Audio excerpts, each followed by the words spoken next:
Мила ми е всяка птичка и всяка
нашата република България. Честито ви!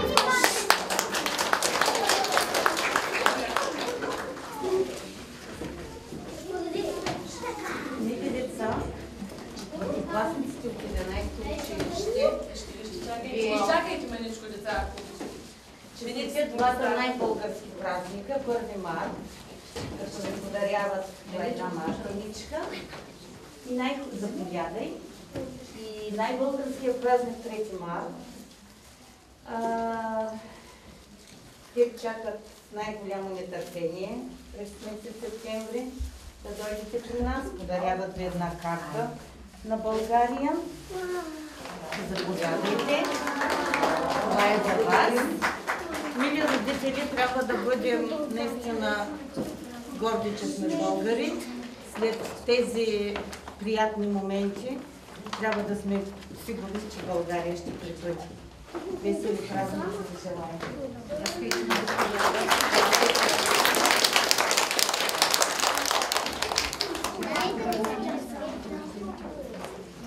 Това беше весели празници от нас. Бъдете здрави и вдъхновени. И не забравяйте за българския език. Бъдете българи. Да.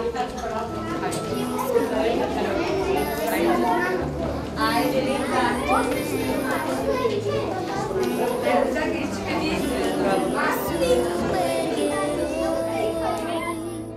всички хора по света искам да превърна в деца и повярвай ми, че съвсем сами този свят ще